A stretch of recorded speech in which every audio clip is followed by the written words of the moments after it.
Hello dear students, in this video I will be discussing mankiw book Principles of Economic Solutions. This is chapter number 4 and I will be discussing possibly all the questions in some set of videos here. The first questions for review we have here: what is a competitive market, and briefly describe the types of markets other than perfectly competitive markets. So a competitive market is a market which there are many buyers and many sellers for an identical product. Okay, so competitive market means many buyer, many seller, but the product is one. Okay, and obviously there is a negligible impact of the market price. So price has zero effect.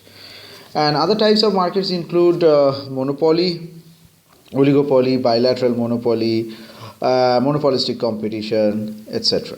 Okay, so this is the first question's answer. So what determines the quantity of a good that buyers demand? What determines the quantity of good buyers? Determined by the person's income, prices of the related goods, taste, preference, etc., and obviously the number of buyers. Next is, what are the demand schedule and the demand curve, and how are they related, and what is the demand curve slope? Why is the demand curve sloping downward? So demand schedule is a table that shows the relationship between the prices of a good and quantity demanded. Okay, and the demand curve is a downward sloping line relating to the price and quantity demanded. And the demand schedule and the demand curve are related because the demand curve is simply a graph showing the points on the demand schedule. So schedule to graph. Okay, so demand curve slopes downward because of the law of demand.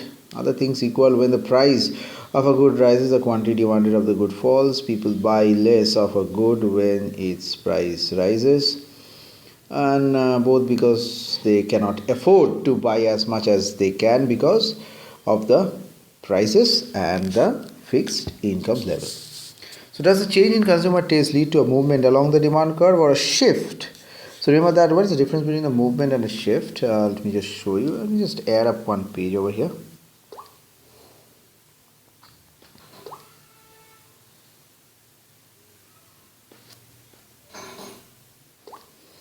Yeah, so as I was saying, so consumer, what is shift versus, so this is the thing, okay, shift, this is shifting, and if you are from this to this is called a movement. So remember, the change in consumer taste is actually shifting the demand curve. So this is the taste, and change in price leads to only movement along the curve. Okay, so this is the way to understand it. Next, 5. People's income declines and as a result he buys more of spinach. Okay, Popeye's income declines and as a result he buys more spinach. Is spinach an inferior or a normal good? What happens to the Popeye's demand for spinach? So since Popeye buys more spinach when his income falls, so spinach is an inferior good for him, and since he buys more spinach but the price of spinach is unchanged, so his demand curve for spinach shifts as a result of the decrease in the income. So demand shift.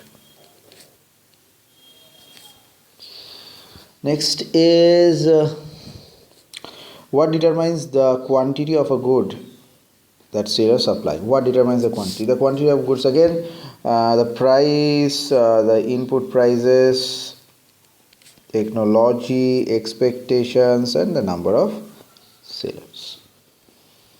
Okay, in the next video we will be solving from 7.